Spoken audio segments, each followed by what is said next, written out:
Las últimas filtraciones de Football Leaks podrían provocar la expulsión del Manchester City de la Champions League. Es la noticia OneFootball del día.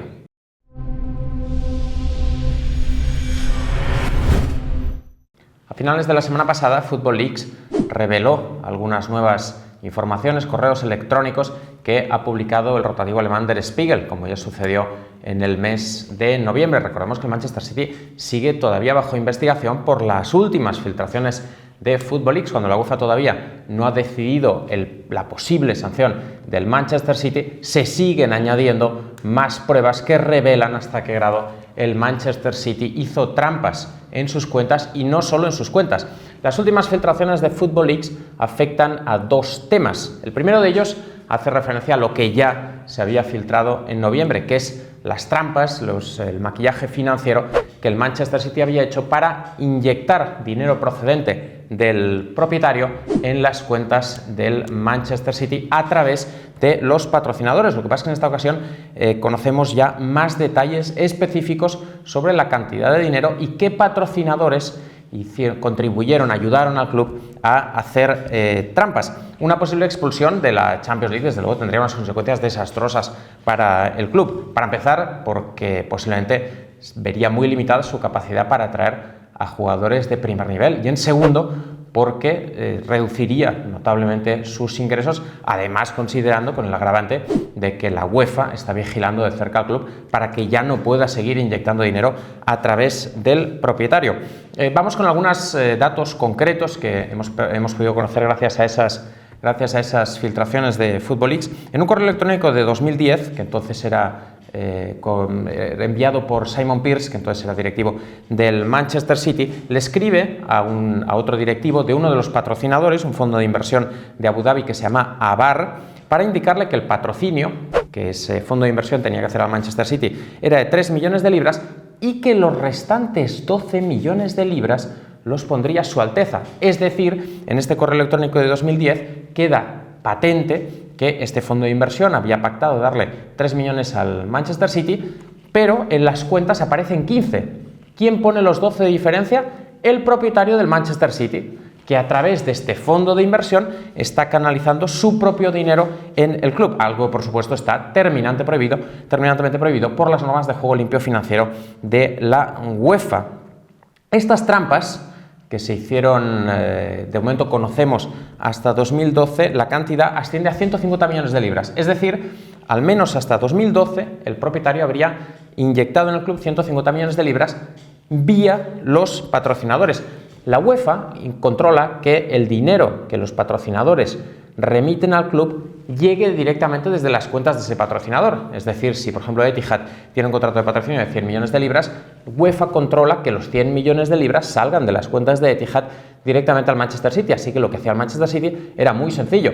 Si Etihad tenía que dar 50 millones, pero ellos querían que constaran 100, lo que hacía el propietario del Manchester City era enviarle 50 millones a Etihad, que sumaba los 50 que ya pensaba darle por el patrocinio, de forma que Etihad remitiera los 100 al Manchester City. En 2012, Graham Wallace, que entonces era el director general del club, en un correo electrónico explicita algunos de los patrocinadores que están incluidos en estas trampas: Etisalat, Atta, el Abar, del que ya hemos hablado, y Etihad, es decir, compañías algunas importantes que contribuyeron a las trampas del Manchester City, por supuesto muchas de ellas vinculadas de forma directa o indirecta con la familia real de Abu Dhabi.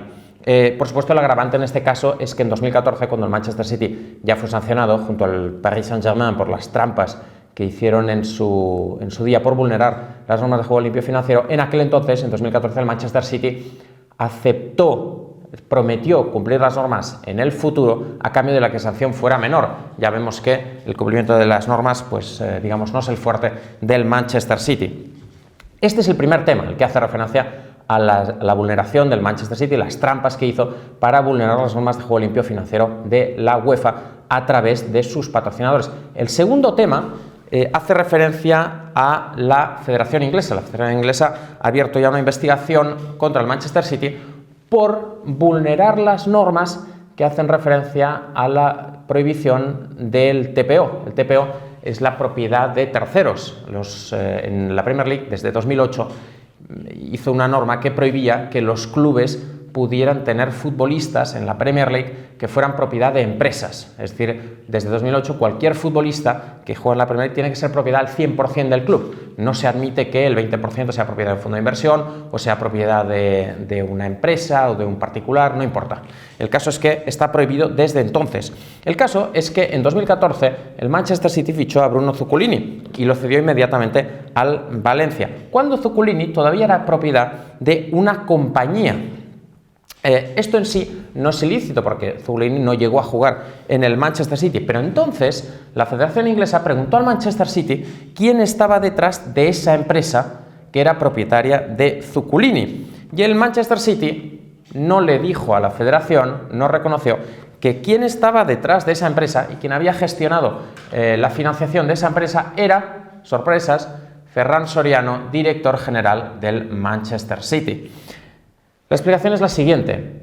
Cuando Ferran Soriano ficha por el Manchester City, es consciente de que la Premier League prohíbe esa propiedad de terceros. Así que crea un fondo de inversión con su amigo Marc Ingla, que se conocieron en el Barça y que actualmente es director general del Lille, un fondo de inversión, como digo, para fichar futbolistas.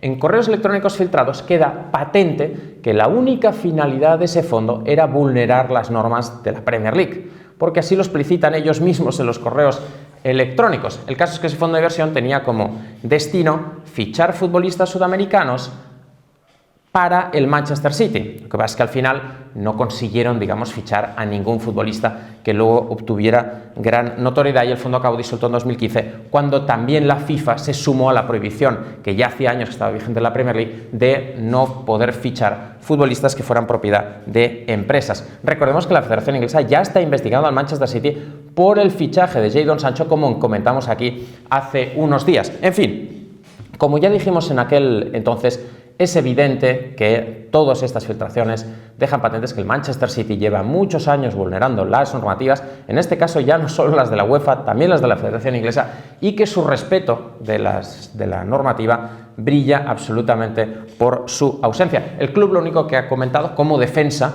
en su comunicado, ha hecho un comunicado después de estas últimas filtraciones, es que no piensa hacer comentarios sobre correos electrónicos robados o hackeados y que la única intención de estas informaciones es dañar la reputación del club. Bueno, no creo que el Manchester City necesite que ningún periódico o ninguna filtración dañe su reputación, porque los únicos que han dañado su reputación han sido ellos mismos, vulnerando las normas de forma consistente durante los últimos años.